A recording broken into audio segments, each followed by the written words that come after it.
সকালবেলা গরু আর লাঙ্গল জল দিয়া কৃষক মাঠে গেছে। এখন তো গরু আর লাঙ্গল জল নাই, পাওয়ার টিলার। তো পাওয়ার টিলার নিয়ে মাঠে গেছেন, 1 বিঘা জমি চাষ করবেন। চাষ করে আবার বাসায় ফিরে আসবেন। ওখানে যাই তো বিশ্রামের জায়গা না, ওখানে কাতাবালিশ নাই, আছে নাকি? এসি রুম নাই, আছে নাকি? ওখানে আছে জোক, পোকামাকড়। ওখানে এই জোক, পোকামাকড়, হিংস্র প্রাণীর উপদ্রব সহ্য করে এগুলোকে ওভারটেক করে আপনি আপনার জমি যথাযথভাবে চাষাবাদ করে আবার বাসায় ফিরে আসবেন।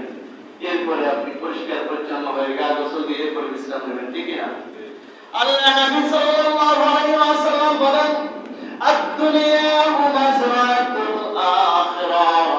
দুনিয়াটা দেখতে যেভাবে পরকালের জন্য একটা শস্যকে এখানে পাঠানো হয়েছে, মুমিন বান্দা তোমার বিশ্রাম করার জায়গা নয়, তুমি এখানে ইবাদত বন্দেগি করবা, আল্লাহর বিধানাবলী নিজের জীবনে বাস্তবায়ন করবা, এখান থেকে বিদায় নিয়ে চলে যাবা। এরপরে জান্নাতে যখন যাইবা, ওইটা তোমার বাড়ি, ওইটা তোমার এসি রুম, ওখানে তুমি বিশ্রাম নিবা, আরাম নিবা। এর পূর্বে কোনো আরাম নাই। আমরা এটা বুঝি না। আমরা মনে করছি রমজান পালন করছি, আমাদের সব কিছু হয়ে গেছে, আর কিছু দরকার নেই।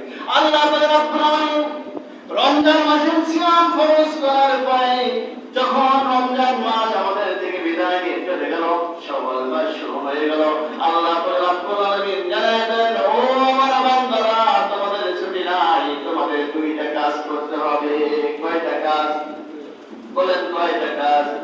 ওয়ালিতুকাব্বিরুল্লাহ আলা মা হাদাকুম ওয়া লাআল্লাকুম তাশকুরুন। বলেন আল্লাহু আকবার।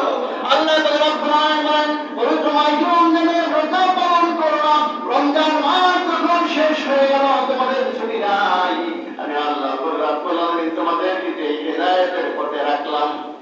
রমজান মাস দিলাম, সিয়াম পালন করলাম, পবিত্রতা অর্জন করলাম, তাকওয়া অর্জন করলাম। এই যে হেদায়েতের পথে আমি আল্লাহ রাব্বুল আলামিন তোমাদেরকে রাখলাম, এই জন্য আমি আল্লাহ রাব্বুল আলামিনের বরত্ব ঘোষণা করো। প্রথম কি করতে হবে? আল্লাহর বরত্ব ঘোষণা করতে হবে। এই জন্য দেখবেন ঈদের দিন সকালবেলা পবিত্র মাসে রমজান বিদায় নেওয়ার পরে যখন আমরা ঈদগাহের জন্য বের হই, আমরা তাকবীর ধ্বনি উচ্চারণ করি, আল্লাহ রাব্বুল আলামিনের বরত্ব ঘোষণা করি।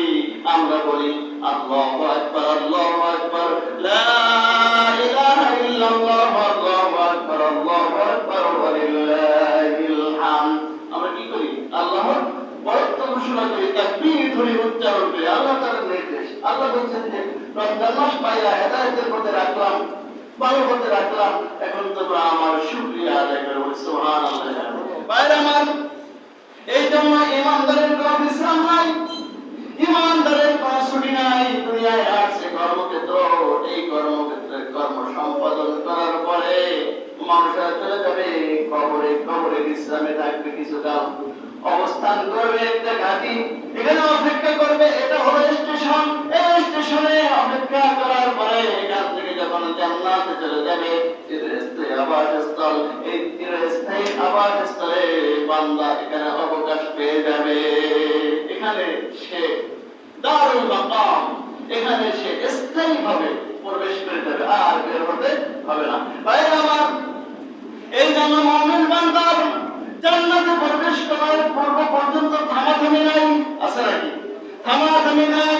দুনিয়ায় আসছি, দুনিয়ায় আসার পর থেকে সময় অতিবাহিত হচ্ছে, কখন কবরে যাব, কবরে যাব, কবরে যাওয়ার সময় আমাদের নিকটবর্তী চলে আসছে, আসতেছে, আছে নাকি? থেমে নাই। আমরা কবরের নিকটবর্তী হয়ে যাচ্ছি। আবার দুনিয়া কাজ করে কবরে গেলাম, কবরে যাওয়ার পরে আবার সামনে যেতে হবে। কোথায়? হাসরের ময়দানে উঠতে হবে। হাসরের ময়দানে ওঠা হলো, এবার এখানে থামাথামি নাই, আবার সামনে যাও। কোথায় যেতে হবে? মিজানের পাল্লার কাছে যেতে হবে। যাও মিজানের পাল্লার কাছে। মিজানের পাল্লার কাছে গেলাম, এখানে থামাথামি নাই, আরো সামনে যেতে হবে। চলো, আরো পথ আছে। কোথায় যেতে হবে? পুলসিরাতের কাছে যেতে হবে।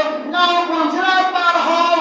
পুলসিরাত পার হওয়ার পরেও শেষ নাই, এবার চলো আরো সামনে, চলো বলে যে জান্নাত।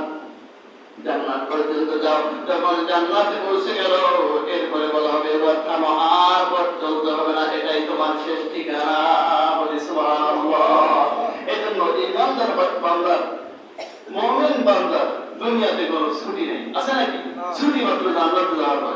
জান্নাতে যখন মানুষেরা প্রবেশ করবে তখন জান্নাতে গিয়ে মানুষেরা বলবে আলহামদুলিল্লাহিল্লাযী আযহাবা আন্নিল হাযান।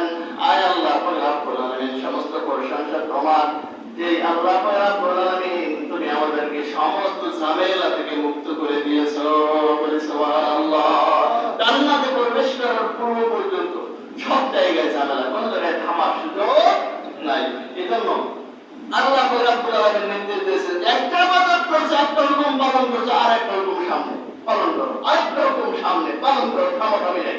আল্লাহ রাব্বুল আলামিন বলেন ফাইযা কাদাইতুমুস সালাতা ফাযাকুরুল্লাহ, যখন তোমরা সালাত আদায় করে দিলা আরেকটা সালাতের জন্য তোমরা প্রস্তুতি গ্রহণ